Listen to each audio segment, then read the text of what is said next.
Capítulo 16. La rebelión interior. 16.1. No hay transformación colectiva sin cambio personal. No importa cuán justa sea una causa ni cuán noble sea una ideología, si el individuo que la encarna sigue cargando las mismas sombras que pretende combatir, el resultado será más de lo mismo con distinto nombre. La historia está repleta de revoluciones que prometieron libertad y terminaron instaurando nuevas formas de esclavitud. ¿Por qué? Porque la estructura externa jamás puede ser más libre que la conciencia interna que la sostiene. Hoy nos enfrentamos a una encrucijada civilizatoria. Y mientras muchos buscan cambiar el mundo con herramientas externas, nuevas tecnologías, nuevas políticas, nuevas narrativas, el corazón del problema sigue siendo el mismo, un ser humano desconectado de sí mismo, anestesiado por el ruido, extraviado en su egolatría y en su propio vacío. Ninguna transformación real será posible sin un trabajo profundo sobre el ego, sin una mirada honesta a nuestras propias contradicciones, sin la voluntad de enfrentarnos a ese territorio incómodo que es el yo herido, condicionado, domesticado. Porque no se puede liberar lo que no se ha comprendido primero.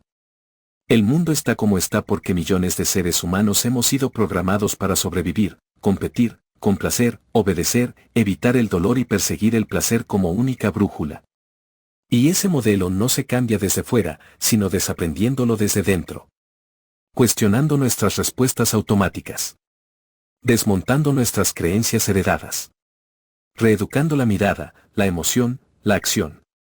El cambio personal no es un lujo ni un viaje místico reservado a unos pocos.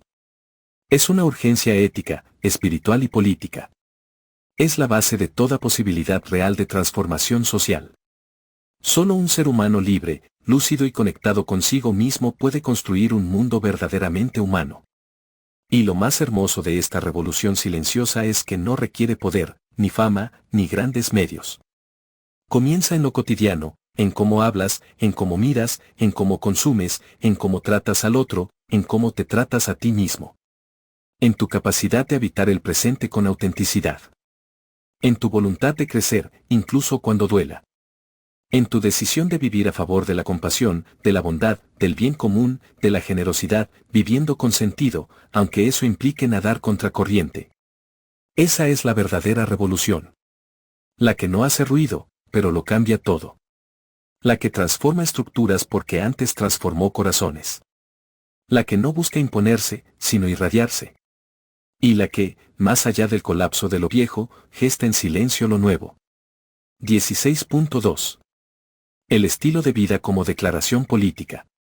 Vivimos en una sociedad donde todo ha sido mercantilizado, incluso las ideas, las emociones y los vínculos, donde el estilo de vida ya no es un detalle íntimo, ni un simple conjunto de hábitos, es una declaración de principios, una postura frente al sistema. ¿A qué le das tu tiempo? ¿En qué gastas tu dinero? ¿Qué eliges ver, leer, comer, apoyar? ¿Con qué frecuencia te desconectas de las pantallas y te conectas con tu propia alma o con la naturaleza? ¿A quién le das tu atención, ese bien tan escaso como sagrado? Cada una de estas decisiones construye un camino. Aunque el sistema trate de convencernos de que lo privado y lo personal no importan, que lo que hacemos en la intimidad no tiene efecto en lo colectivo, la verdad es que nuestras microdecisiones son profundamente políticas. En una cultura que incentiva el hiperconsumo, elegir la austeridad no es una simple preferencia estética, es un acto de resistencia. En una sociedad que glorifica la productividad y el rendimiento, hacer una pausa para contemplar un atardecer, meditar o abrazar sin apuro, es subversivo. En una época que rinde culto al ego, practicar la humildad es revolucionario. Los poderosos lo saben, por eso han hecho del entretenimiento una fábrica de evasión, de la moda una herramienta de uniformización, de la alimentación una industria tóxica y de la tecnología un instrumento de dependencia. No quieren que vivas libre, quieren que elijas sin saber que estás manipulado, que consumas sin cuestionarte, que te adaptes sin rebelarte. Frente a ese panorama, tu estilo de vida se vuelve tu trinchera. Lo que decides comer, cómo educas a tus hijos, a qué causas te entregas, qué tipo de vínculos cultivas, cómo gestionas tu tiempo. Todo eso es parte de tu revolución silenciosa o de tu sumisión invisible. No hay neutralidad en tiempos de manipulación masiva. Vivir con conciencia es declarar que otro mundo es posible y que empieza por uno mismo. Elegir lo esencial sobre lo superfluo, el pensamiento crítico sobre las ideologías y el entretenimiento, lo profundo sobre lo superficial, la comunidad sobre el egoísmo, el bien común sobre la conveniencia. Es hablar un lenguaje que el sistema no comprende, el lenguaje del alma despierta. No se trata de alcanzar una pureza imposible ni de vivir en constante sacrificio. Se trata de reconocer que cada acto, por mínimo que sea, contribuye al tipo de mundo que estamos construyendo. Como dijo alguna vez Howard Zen, no puedes ser neutral en un tren en movimiento. Tu vida es tu mensaje. Tu cotidianidad es tu manifiesto. Y cuando muchas personas comienzan a vivir desde ese lugar de conciencia, respeto y amor, sin grandes discursos ni pancartas, el sistema tiembla. Porque el verdadero poder no está en destruir lo viejo a la fuerza, sino en dejar de alimentarlo, y en construir, a su lado, algo radicalmente nuevo. 16.3. El individuo soberano como semilla del renacimiento. La historia de cada renacimiento comienza con una ruptura interior. No con multitudes, ni con decretos, ni con revoluciones televisadas, sino con una sola persona que, en un instante de claridad o de cansancio absoluto, decide dejar de vivir dormida. Esa persona mira el mundo con ojos nuevos. Se detiene. Se pregunta. Se incomoda. Comienza a hacer silencio, a escuchar dentro de sí aquello que el ruido del sistema había sepultado, su voz interior, su sentido, su anhelo más hondo de libertad. Y no se trata de una libertad proclamada en eslóganes vacíos o atrapada en los moldes del ego moderno. Se trata de una libertad interior que no se arrodilla ante la propaganda ni ante el miedo, que no necesita permiso para pensar, sentir, elegir y construir una vida con alma. El individuo soberano no es aquel que se aísla, ni el que impone su voluntad sobre otros. Es aquel que ha atravesado su oscuridad, que ha abrazado su vulnerabilidad, que ha recuperado su criterio, que se ha reconciliado con su humanidad. No necesita obedecer ciegamente, ni rebelarse por impulso. Sabe quién es, y desde esa certeza camina. Su soberanía no es arrogancia, es humildad profunda. Es la conciencia de que es responsable de sí mismo, de su palabra, de sus actos, de su manera de habitar el mundo. Es la certeza de que el cambio no vendrá de un mesías tecnológico, ni de una élite iluminada, ni de un algoritmo redentor, sino de la propia conciencia despierta. En tiempos de uniformidad, el individuo soberano elige la autenticidad. En medio del control, cultiva la libertad interior. En medio de la dispersión, vuelve al centro. En medio de la mentira, busca la verdad.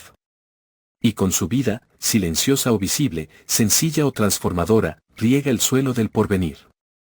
No hay esperanza colectiva sin individuos que hayan renacido desde dentro. No hay comunidad sana sin personas libres que sepan sostenerse y sostener a otros sin necesidad de someterse. No hay sanación sin responsabilidad personal. El individuo soberano es, por eso, la semilla de un nuevo mundo, uno donde el alma no está en venta. Donde hay uno que despierta, hay una posibilidad de renacimiento para todos. 16.4. Salir de la Matrix y actuar con conciencia. Salir de la Matrix no significa escapar físicamente del sistema, porque el sistema está en todas partes, sino desactivar el condicionamiento que nos mantiene dormidos dentro de él.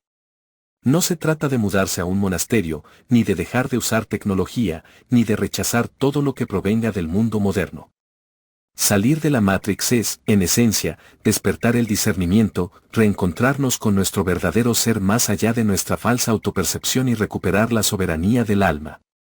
Mientras estemos atrapados en las narrativas impuestas, en los ciclos de consumo automático, en el entretenimiento alienante, en las emociones inducidas por los medios y las redes, seguiremos siendo piezas reemplazables en un engranaje que nos absorbe sin que nos demos cuenta. La verdadera rebelión es mirar, sin miedo, todo aquello que hemos creído como incuestionable y preguntarnos, ¿esto es mío o fue implantado? Actuar con conciencia es elegir desde un lugar profundo, no desde el impulso condicionado.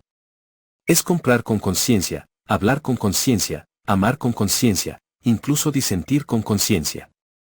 Es reconocer que cada decisión, por mínima que parezca, fortalece o debilita el mundo que estamos creando. Salir de la Matrix es dejar de vivir en piloto automático, es despertar a la hora con una mente clara y un corazón despierto. Implica cuestionar las verdades oficiales, desmantelar la ilusión del éxito prefabricado, recuperar el control sobre nuestra atención, nuestro tiempo, nuestra energía. Es poner en duda aquello que nos enseñaron a aceptar sin pensar. Y, sobre todo, es comenzar a vivir de forma que nuestras acciones reflejen nuestros valores más auténticos. El cambio no comienza el día que se caigan las estructuras externas, sino el día que dejamos de obedecer al sistema dentro de nuestra mente y empezamos a vivir con sentido, con criterio propio, con el conocimiento claro de que somos mucho más que solo lo que hemos creído ser. La verdadera revolución no es violenta ni ruidosa, sino silenciosa y persistente. Se manifiesta en actos cotidianos, en lo que consumimos, en cómo criamos a nuestros hijos, en lo que compartimos, en lo que callamos por miedo, en lo que defendemos con el alma. Salir de la Matrix es recordar quiénes somos cuando no estamos manipulados. Y actuar con conciencia es la forma más poderosa de resistencia, porque transforma la vida ordinaria en una obra de arte libre, viva y profundamente humana. No se trata de volver atrás, sino de recuperar lo esencial.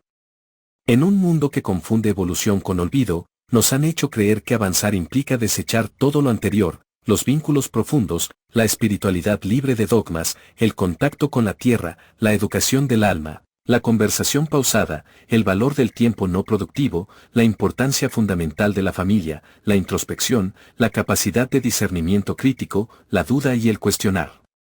Como si lo humano fuera un estorbo en el camino hacia la eficiencia total. Pero no se trata de vivir en el pasado ni de romantizar tiempos que también tuvieron sus sombras.